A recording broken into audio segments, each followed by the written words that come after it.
Prasade सर्वदुःखानां हानिर् अस्योपजायते प्रसन्नचेतसो ह्याशु बुद्धिर्पर्यवतिष्ठते.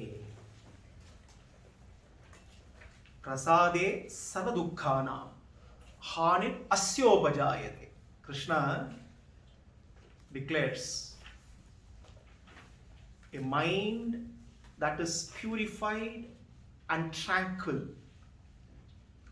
A mind that is purified and tranquil will enable cessation of all sorrows that come when the senses contact the sense objects of the world. It is not possible to prevent the senses coming in contact with the sense objects. But what is possible is, irrespective of the engagement of the senses with the world, the mind can still remain tranquil, can remain at peace. Krishna uses a beautiful word for this. Prasade, he says. Prasada. Prasada Buddhi can be understood in many ways. Prasada is Krishna's grace. Prasada is tranquility.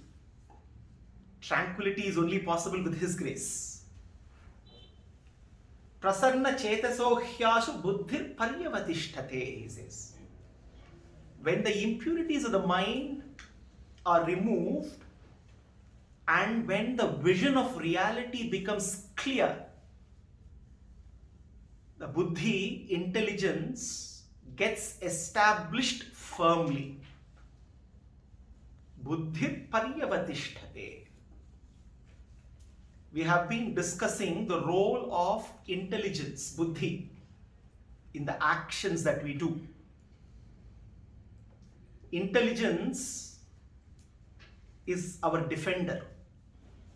Intelligence is like a shield. Intelligence is our defender, and it is important that we also defend our intelligence. Intelligence protects us and guards us, and we also need to ensure that we guard our intelligence and protect it. Intelligence is our caretaker. It is important that we also take care of our intelligence. Now, we all know that the VIPs have security guards. The security guard is supposed to take care, protect the VIP. Now, while the security guard protects the VIP, it is important that the VIP also guards the security guard, takes care. The security guard takes care of the VIP. The VIP also has to ensure. How does it take care? The security guard has to be properly fed, nourished. His salary has to be paid. He has to be physically and mentally fit and alert. Otherwise, he is not going to do the job. Similarly, our intelligence guards us, but we also need to guard it. And how do we guard it? Nourish it. We have to nourish it with scriptural knowledge. Intelligence needs to be illumined with the Shastras. And intelligence gets nourished when it gets connected with the source of all nourishment. Now, the Krishna connect has to happen for the intelligence to be constantly nourished. And only when the intelligence is nourished, it can then guard us. It can then become our defender. Therefore, the role of intelligence in every action that we do is so very critical.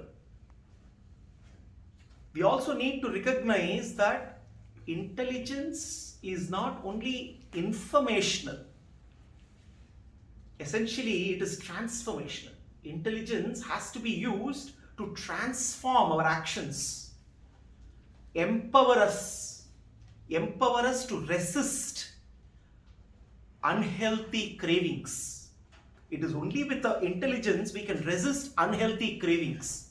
And it is only with intelligence we can reinforce our healthy aspirations. So, intelligence helps us to transform our actions. That is why Krishna, through 3 shlokas, explains how intelligence, when it is sattvika in nature, it helps us to realize the consequences of every action, and therefore we can make choices wisely. When the intelligence is sattvika, Sattvic Buddhi enables us to make choices wisely because we are empowered to analyze the consequences of our actions with Sattvika intelligence. Rajasika intelligence caves into our cravings. It just implements our impulses without inspecting them, without analyzing and controlling them. There is no gap between impulse and indulgence. We always need to ensure sufficient gap between every impulse and the indulgence. When intelligence, buddhi, is rajasic in nature, this gap disappears. Every impulse gets implemented immediately. We get carried away with our cravings, with our impulses, and we immediately indulge. Unlike Sattvika intelligence, which helps us to discriminate our own cravings. There are unhealthy cravings and there are healthy cravings, healthy aspirations.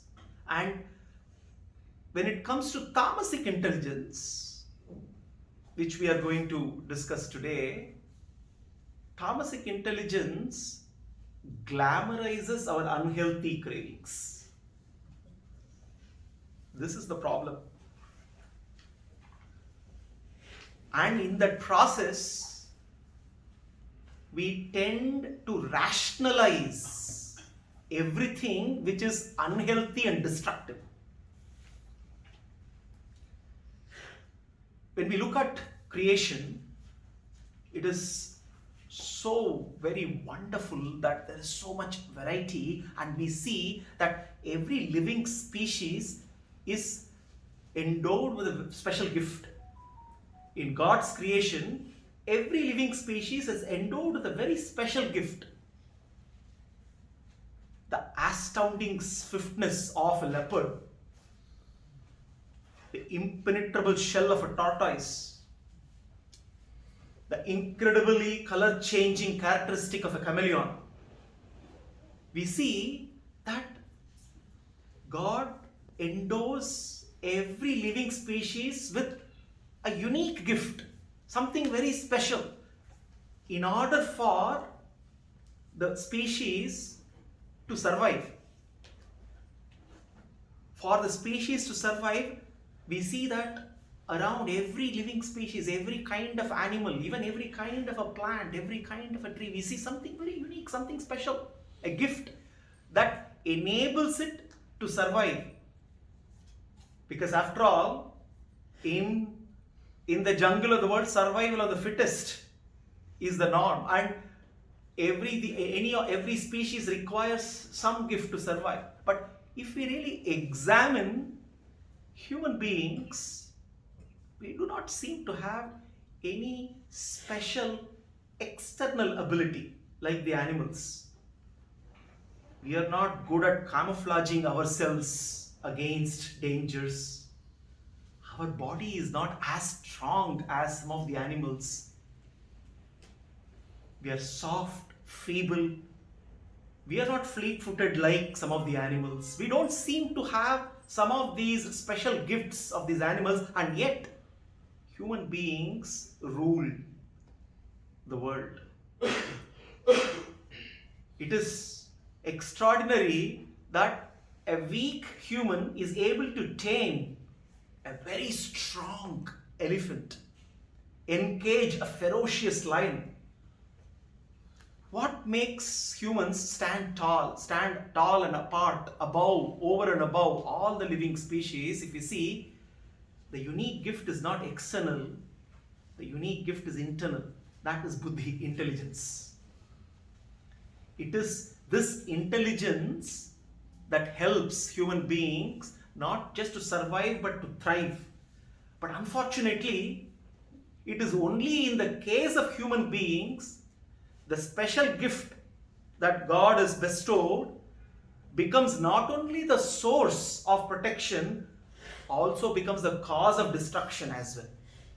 In no other living being, the source of protection, the special gift, also becomes the cause of destruction.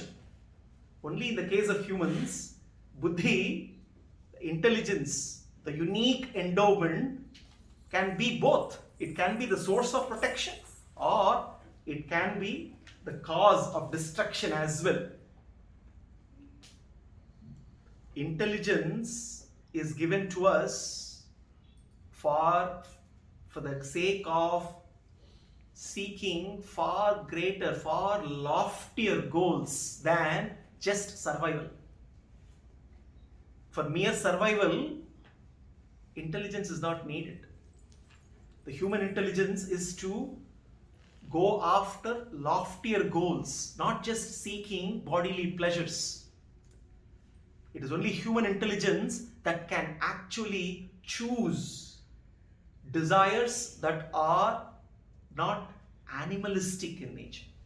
If the desires are only animalistic, then there is no difference. There is no use of this unique endowment of intelligence. To choose the right desires that can determine and direct our lives, therefore becomes so very important. And as long as one chooses desires which are the same as the desires of animals, eating, sleeping, reproducing, surviving, which all the animals do as well. If the desires remain at that level, then the intelligence bestowed by Krishna to us becomes of no use. It only becomes a cause for our own destruction. And this is where Tamasic intelligence becomes a great source of concern for all of us. Instead of being a source of protection for us, it turns out to be threatening. It's so very threatening, and unfortunately, it is not even recognized. Because when one not only is in ignorance because of tamas, one is ignorant of one's ignorance. This is the unique characteristic of tamas. Being ignorant of one's ignorance. And when that is the case, intelligence becomes a bane and not a boon. That's why Krishna, while talking about Tamasic intelligence, he says, adharmam dharmamitiya. Adharmam dharmamitiya, he says. Treating adharma as dharma. Manyate tamasavrita. Sarvarthan viparithamscha. Buddhissa partha tamasi. Manyate tamasavrita. Why one considers adharma as dharma? Adharmam dharmamitiya. It is not about inability to discriminate between dharma and adharma. That is because of rajasic intelligence. Inability to discriminate right and wrong. Inability to understand what is vice and virtue, what is morality and immorality. That inability to discriminate is because of rajas. But in the case of tamas, look, basically considering what is immoral as moral. Vice as virtue. One is very proud of one's vices because adharma is considered as dharma. This is because of perverted buddhi. Everything is topsy-turvy. The world is topsy-turvy. Manyase tamasavrita.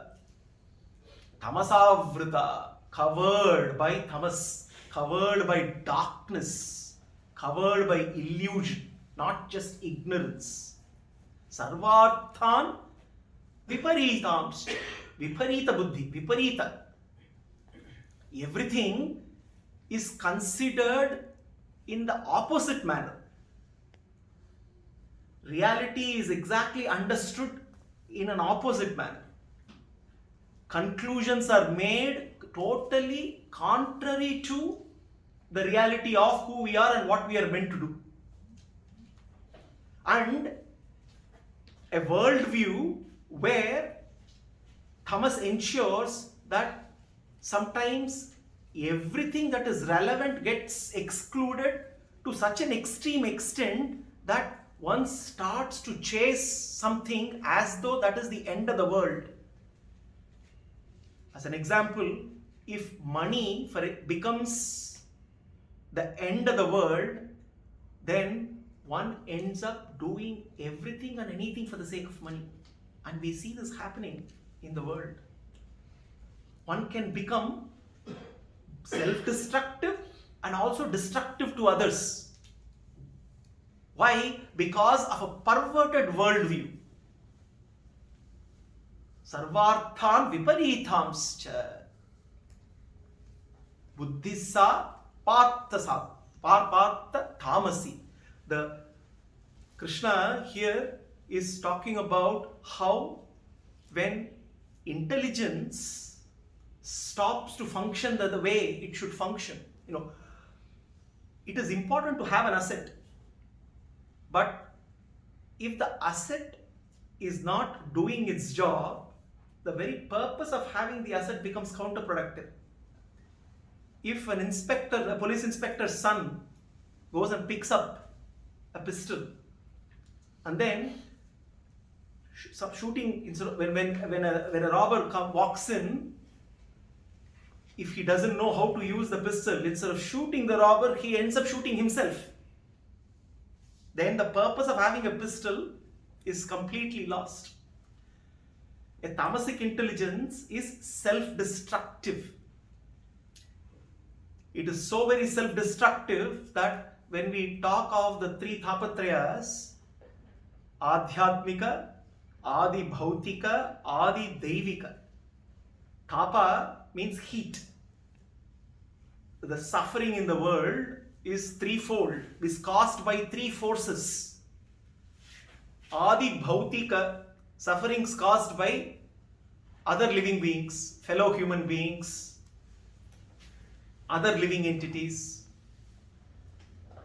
In good old days, suffering was caused only by other species. But today, we don't encounter other species.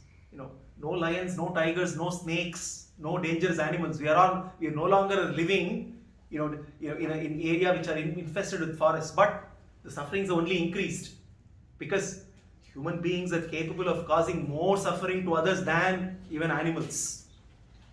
So, Adi Bhautika, Adi Devika, this is another force. Adi Devika, nature. When there is disturbance created, when there is disharmony, there has to be an outcome which is essentially a nature-inflicted suffering.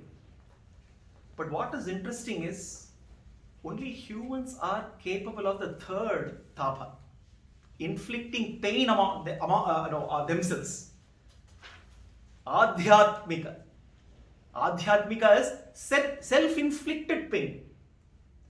Even if nobody else is causing us suffering, we are very, very capable of causing suffering to ourselves. Finding one reason or the other. It is a habit to suffer. We are surprised if a day goes by and if there is no reason to suffer, we are surprised. We find reasons to be stressed, reasons to have anguish, reasons to actually get inflicted by pain. So therefore, Adhyatmika tapa is essentially because of Tamasic intelligence. So Krishna here therefore says, it is very important to understand that if the intelligence is perverted, one starts to completely look at the world topsy-turvy, and every action that is done is destructive in nature. Unfortunately, if the mind is not put to constructive use, the only other thing it can do is destructive. There are only two options. Either it is constructive or it is destructive. Unfortunately, for the mind to be constructive, we need conscious effort. When we don't consciously direct the mind and get constructive work done, it is only good at doing destructive things. Because for tamas, there is no direction needed. Tamas is very good. The difference between sattva and tamas and sattva seem to be almost similar. Outward, a sattvik person and a tamasic person seem to be the same. One is meditating, other is sleeping. Meditation and sleep seem to be the same, right? The tamas is so very misleading, and that is why it says sarvarthan viparitamscha. Once one gets direction in life completely wrong. It's like happily driving in the car, speeding, enjoying thrilling ride, not knowing that sooner or later one is going to fall into a cliff. It's just a matter of time. Total direction is completely wrong. Adharmam dharma itiya manyate tamasavrita. Tamas, when it covers, it's like we being enveloped in darkness. When illusion covers, illusion is essentially, illusion is not only false perception, it is also false conception. Perception is when we perceive something, when we perceive the impermanent to the permanent. Something which is changing, mistaken as changeless. Something which is temporary as permanent. This is false perception. False conception. False conception of who we are. That is because of tamas. It is very difficult for us to realize that we are not this body. We can keep telling 1,000 times, saying we are not the body, we are not the body, but when we end up doing any action, we are always body conscious. The power of tamas is not easy to overcome at all, because it rules. The grip is so very difficult to overcome that even though we keep telling to ourselves every time, when it comes to action, unconsciously we operate in the mode of tamas. The tamasic intelligence is responsible for the illusion that covers, darkness of illusion that covers. Now, this darkness that covers is very special. Why? Because it not only covers everything, it also covers the escape way from the illusion. This is what illusion does to us. Illusion covers everything, and it also covers the path to exit to such an extent that we completely are ignorant of how to even escape this. We are completely caught in this darkness without knowing how to come out. Even the exit is not visible. That is tamasavrita. That is the covering of this darkness. It seems there was a village where all the villagers got together, good old days when there was no electricity. Unfortunately, all the people were foolish in the village. So all the village elders got together and they got into a serious discussion. And the topic of discussion was how every day, day after day, after 6 o'clock, darkness seems to be seeping in their houses. Somehow darkness seems to be creeping in, and they all were so very concerned. How do we stop this darkness? Every time after sunset, somehow this darkness mysteriously is seeping into every house. and the whole village is covered with darkness. How do we somehow get out of this? All the village elders started to discuss, and they said, from today onwards, let's all start fighting against darkness. We will beat the darkness away. Then they all decide, and then they are all armed with all sticks and all kinds of weapons to fight the darkness. And comes 6 p.m., sun is about to set, darkness starts creeping in. They said, let's go, and all the villagers start moving, going into every house, beating the darkness, and in the process, breaking the pots, breaking the pans, breaking their bones, injuring themselves. They fight. After many hours, mysteriously sun rises and darkness goes, and they all say, hey, we have now overcome darkness, we have beaten the darkness away, we have chased darkness away. This is what tamas does. Ignorance of ignorance. Darkness cannot be chased away, cannot be beaten away. Ignorance cannot be chased by ignorance. The darkness outside prevents our perception, but the darkness inside perverts our perception. So the darkness inside is more dangerous than the darkness outside. The darkness inside, which is because of distorted desires, tamasic desires, completely pervert our perception. So this is where we need to understand the difference between ignorance and illusion. Ignorance is bad, no doubt, but illusion is worse. A blind man, when he walks on the road, is very cautious because he knows he's blind. He takes precautions, and most often he walks very safely and securely.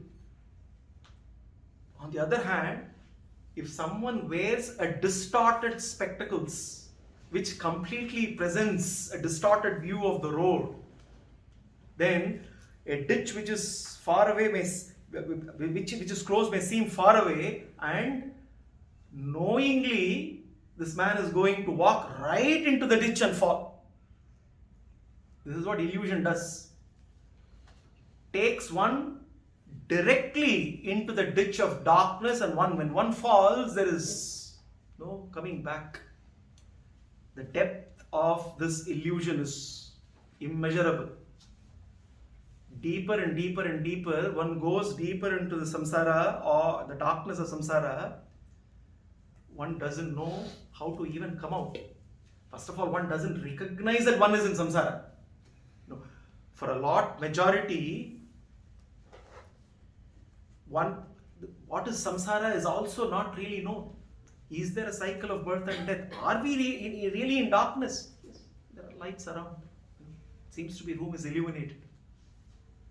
But the world outside may be artificially illuminated, but if the world inside is dark, if the intelligence is not illuminated, if it is covered by tamas, then one will surely be led on the path of self-destruction. No doubt about that. That is the reason why Krishna cautions here. Manyate tamasavrita. When there is covering of darkness, then adharma is considered as dharma. No, this is exactly what we see in today's world. The Tamasic intelligence then basically labels what is right as wrong and what is wrong as right. And the Shastras are not accepted. Now, when one is in an illusion, one is in a desert, and one sees a mirage, and one is running, very thirsty, and one is running, chasing it. Let's say there is a wise guide who is constantly saying, no, that is not the source of water. I will take you to where water is available. I will take you to the oasis. Don't chase this mirage. But if one refuses to believe in the guide, If one not only refuses to believe, one discredits the guide, one insults the guide and keeps chasing the mirage, obviously one ends up in trouble. This is what Tamasic Intelligence does. Complete disregard to wisdom of the Shastras. No wonder majority of people disregard the wisdom of the Shastras because of the covering of tamas. And we see this repeatedly day in and day out. Any valuable guidance of the Shastras is discredited, disregarded, and chasing illusion. This is what illusion does, to be in illusion. No, it is not only ignorance, being in ignorance and thinking one is knowledgeable. This is even more dangerous. Adharmam dharmamithiya manyate tamasavrita sarvarthan viparitamscha. Sarvarthan viparitamscha. Now, conscience, we all know, is our watchdog. It's a subtle part of our intelligence, constantly making us feel bad whenever we indulge in wrongdoing. This happens to everyone. There is that inner conscience, which is the subtler part of our intelligence, which knows that there is something wrong about an action. But what happens is when we repeatedly do something wrong, that conscience becomes numb. It becomes dumb and numb. No, for a while it keeps talking to us, and then it becomes dumb. And beyond that, it not only becomes dumber, it becomes number. No, it's like a mother when is watching and the little child is running around and there is fire and the little child goes and is almost about to put its hand in the fire. What happens? The mother immediately rushes, holds the child, if needed, gives one whack so that it doesn't repeat the mistake again, and then prevents the child from getting injured, hurt. Now, imagine if the mother becomes weak. If the mother is weak, not well, bedridden, unable to get up in the room, but the child is going around and the child is now about to put its hand in the fire. The mother is watching. Can't do anything. The child will get hurt. Our subtle intelligence is like the mother. The weaker it is, the greater its inability to prevent us from doing anything wrong. When it is strong, it is loud. It is very loud. The moment we start contemplating on anything wrong, it comes up with a loud voice because it's able to clearly discriminate and tell us, hey, no, this is wrong. Why should you even consider this? But what happens when we repeatedly expose ourselves to unhealthy stimuli? When we repeatedly expose ourselves to unhealthy stimuli, and not only that, not only get exposed to the unhealthy stimuli, start also indulging in unhealthy habits. Now, that exposure coupled with intelligence repeatedly without any restraint will slowly weaken our intelligence over a period of time. This is what happens when ignoring the warnings. Early warning signs are always given. Ignoring those warnings, if we keep ourselves exposed to unwanted stimuli and get carried away and indulge, buddhi, intelligence, becomes weaker and weaker and weaker, and there comes a time when buddhi starts encouraging, because now it is now starting to label what is wrong as right. A wrong that is repeatedly done becomes right for the intelligence. This is what Tamasic intelligence does. So all the wrong practices in society today are nicely labeled as progressive, fashionable, liberation. In the name of liberation, progress, fashion, being cool, we see so many destructive activities happening, destructive practices which are accepted as the norm in society today. It is accepted, nobody questions it. Nobody questions it because why? Majority have basically accepted and labeled what is wrong as right. And in that process, Tamasic intelligence also ends up labeling what is right as wrong and starts to label it as regressive, as old-fashioned. If you have Gita on your table, there is something wrong with you. You can have very fancy things on your table in the office, but the moment you put Gita on the table in your office, this is very old, very this is something not in line with the modern society, right? Anything you talk about Shastras becomes very old-fashioned, regressive, not cool at all anymore. Because Tamasic intelligence labels what is right as wrong. This is the most dangerous part. It is not just labeling wrong as right. Even that is okay if the right is not labeled wrong. Until the right is not labeled wrong, there is some way to escape.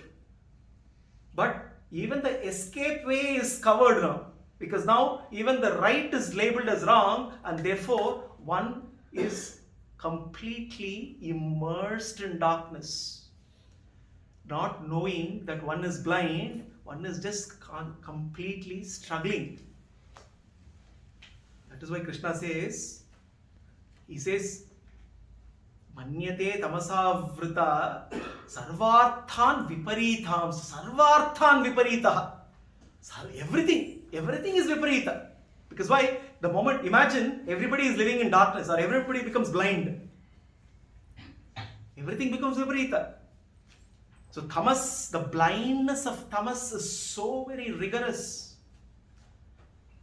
Now, therefore, if intelligence is not nourished, if it is not monitored, for us to understand this, intelligence is like a stock market, right?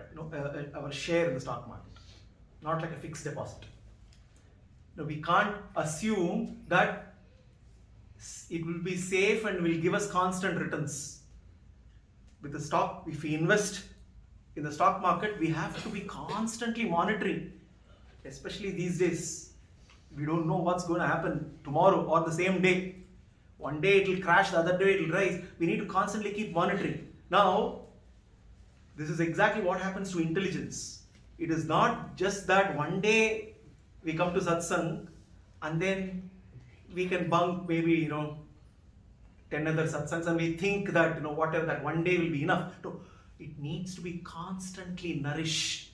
In between 2 Saturdays, nourishment has to continue.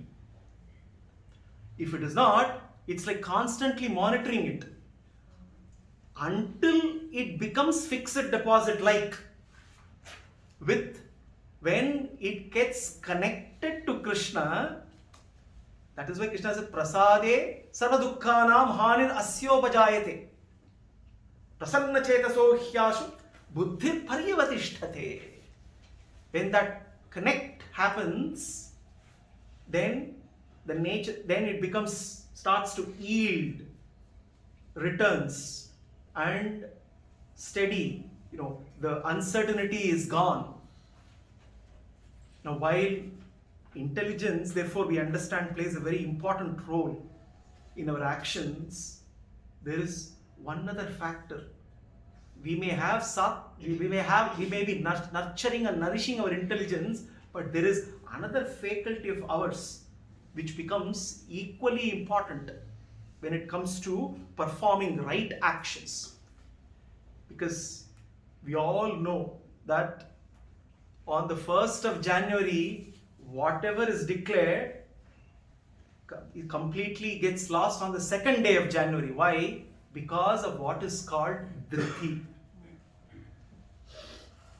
So Krishna takes the next step in terms of helping us to cultivate the performance of right actions. So he not only looks at the 3 main factors of jnana, karta, karma, which he basically categorized based on 3 gunas. He then takes up buddhi, intelligence, categorizes it into 3 based on sattva, rajas and tamas. And then he takes up dhriti and then categorizes dhriti as well. Buddhi and dhriti are equally important. Now, dhriti means determination, fortitude, perseverance, resolve, concentration. Now, jnana and buddhi will help us realize the goal, realize the plan, the means. But now, once the goal is clear, the means adopted to attain the goal is clear. But now, when it comes to execution of actions, there has to be focus on the action that is being performed. This is where we fail. Focus on the very act. Unwavering focus. Because the mind, by design, is pondering on things, everything other than the action.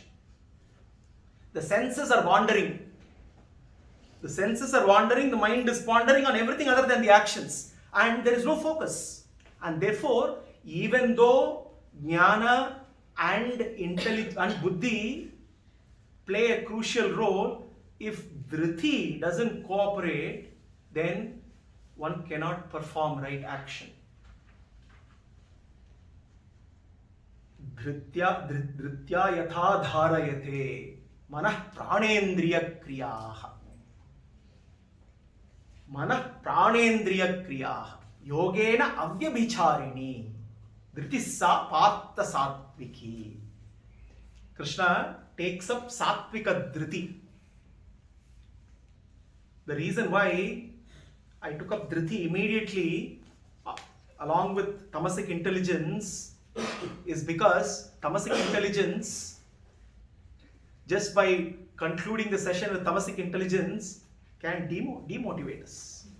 So that is why immediately we can jump in and Krishna takes up immediately Sattvika Dhriti, because Sattvika Dhriti is what gives us the necessary capability to ensure that the right choices, the intention gets transformed into action.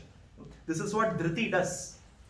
We can have the intention right, but the right intention has to get transformed into right action. If Dhriti is missing, if Sattvika Dhriti is missing, then the right intention will not translate into right action. I decide to go to temple. And then I start. Then going on the way, I meet somebody and then start discussing with them, half an hour discussion. And then in that process, going to temple gets completely, I get completely distracted and I end up doing something else.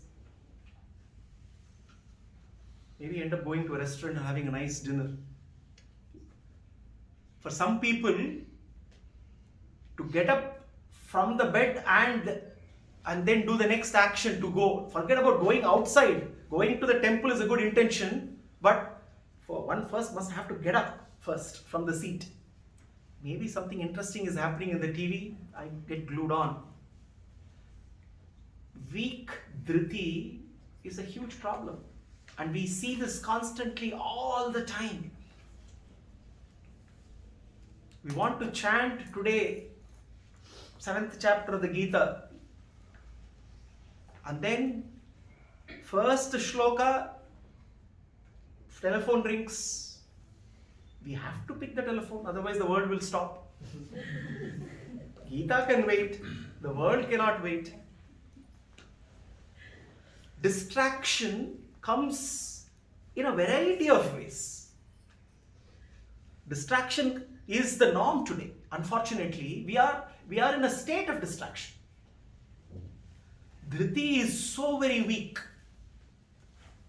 If the Dhriti is weak, an intention, howsoever noble, cannot be translated into action.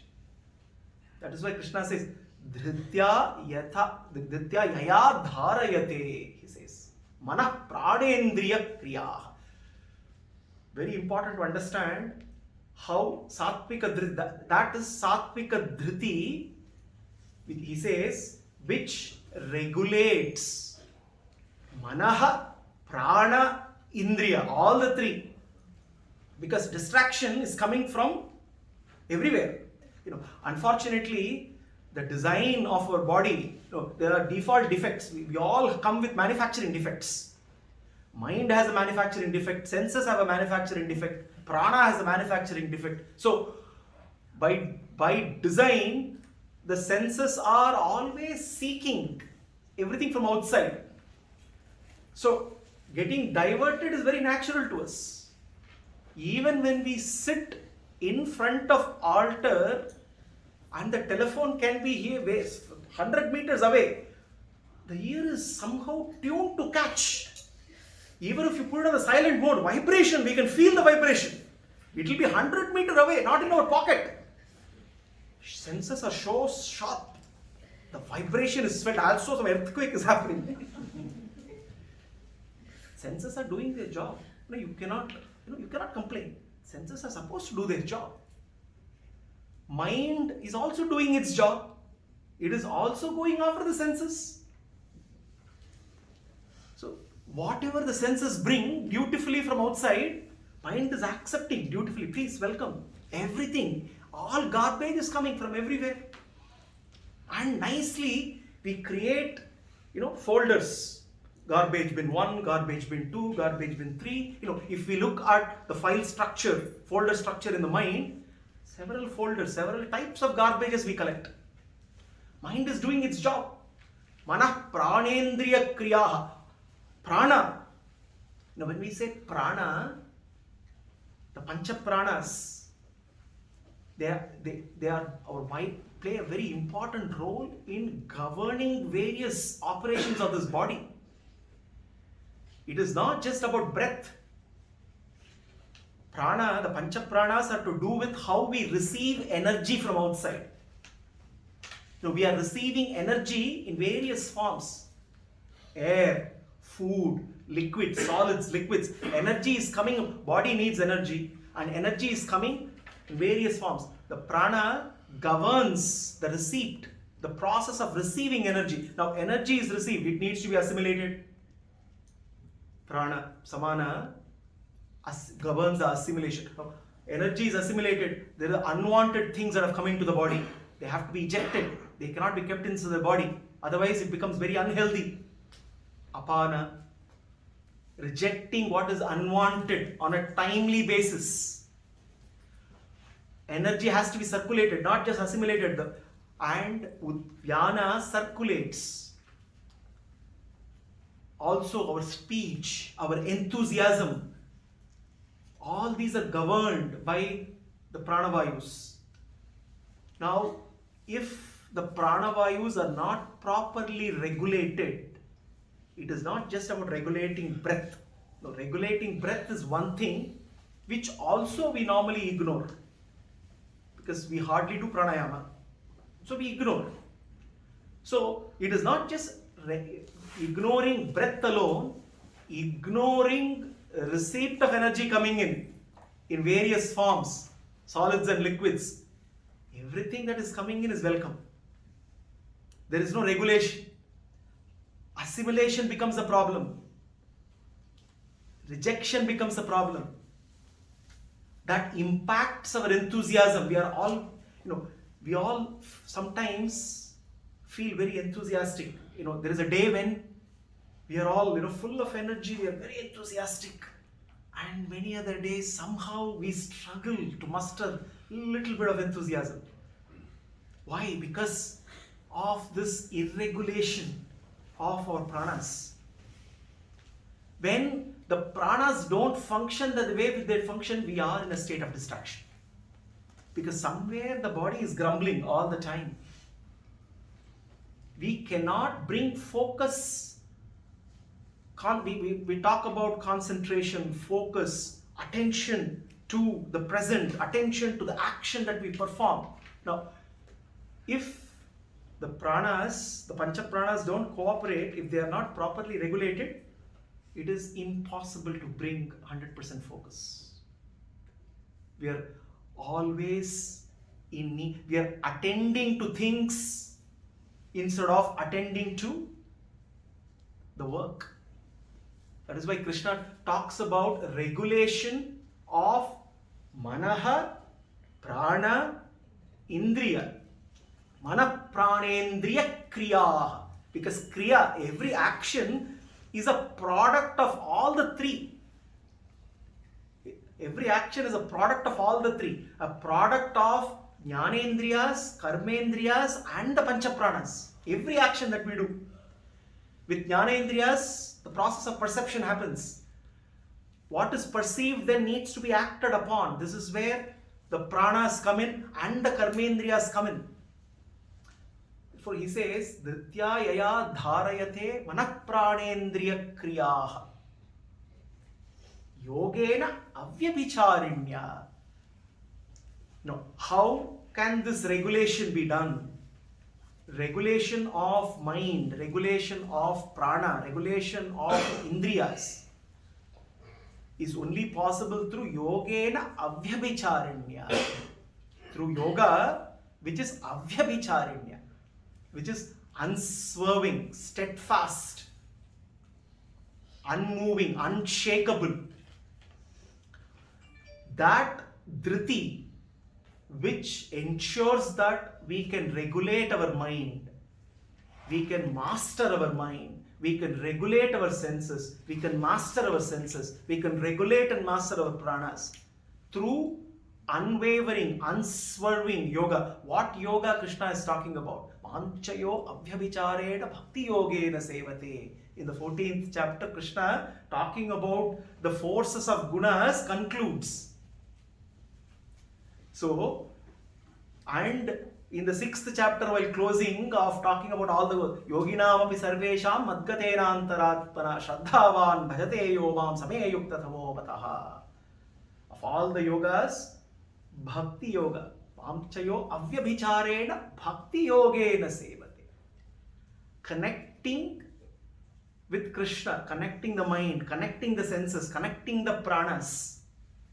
No, that is why even when pranayama is done, there is a mantra that is given so that one can connect with Krishna. There is no dry pranayama. Dry pranayama is good for the body, no doubt. But if one has to transcend just bodily perfection, one needs to stay connected. That is the reason why every aspect of ritual that we do to take care of the body, there is an associated mantra where we invoke Bhagavan. Because that connection has to happen every time. So this yoga here is talking about that connection, Krishna connect. The mind, the prana, the indriyas. The sattvika dhriti helps us to bring this connect. And by bringing that connect, regulation can happen. Now, the effort, the struggle to regulate the mind, the struggle to regulate the senses, the struggle to regulate the prana is no longer a solitary struggle when that connect happens. It's no longer a solitary struggle because it is now his responsibility. And when that art of delegation is properly done, then we are at peace. And that is when Dhriti, willpower, determination becomes sattvik. And when the determination is sattvik, then a noble intention can effortlessly be transformed into a noble action. Now, how do we cultivate this sattvika dhriti? We can discuss this today, but we will continue to discuss sattvika dhriti in the next session as well, because it is very important. There are some techniques that Krishna has already given us, not in this context, but we will have to go back and refer to some of the techniques that he had given earlier, which can be practiced to strengthen our willpower, strengthen our determination. Now, one simple technique is essentially to make and keep promises. One simple technique of strengthening determination is not only to make and keep. We all make, we don't keep. This is where we also need to refer to Rama as well. No, Krishna gives a lot of techniques, Rama practices them and shows them. Now, how does making and keeping promises help? Essentially, it's like exercise of any type. The more you exercise a muscle, the stronger it becomes. The more you exercise Dhriti, the stronger it becomes. And how do you exercise? By making and keeping a promise. Repeatedly, when a promise is made and kept. Now, the beauty here is we need to see, now, when the promise is about material matters, it's fine, even then this works. But it becomes even more beautiful when the promise is with respect to spiritual matters. When we promise to do a devotional service to Krishna, and when we keep that promise, we are not only exercising our willpower, we are also pleasing Krishna, and the access to his will gets open to us. So therefore, if we have to strengthen our determination, strengthen our Dhriti, this is where it is important for all our children as well. Now, Dhriti becomes so very important. Concentration, focus. Now, when we make promises to serve Krishna and keep simple promises, nothing exotic, nothing extraordinary. When we repeatedly make and keep promises of serving Krishna repeatedly, it not only exercises our willpower, our will gets connected to his will. And when we have access to his will, magic happens.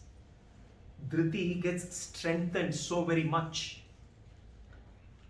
Now what we will see is other techniques that Krishna has earlier recommended to us in terms of cultivating sattvika dhriti.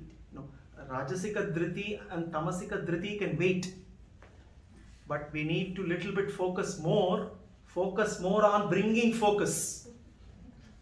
And for that, we will refer to some of the techniques that Krishna had already prescribed to us.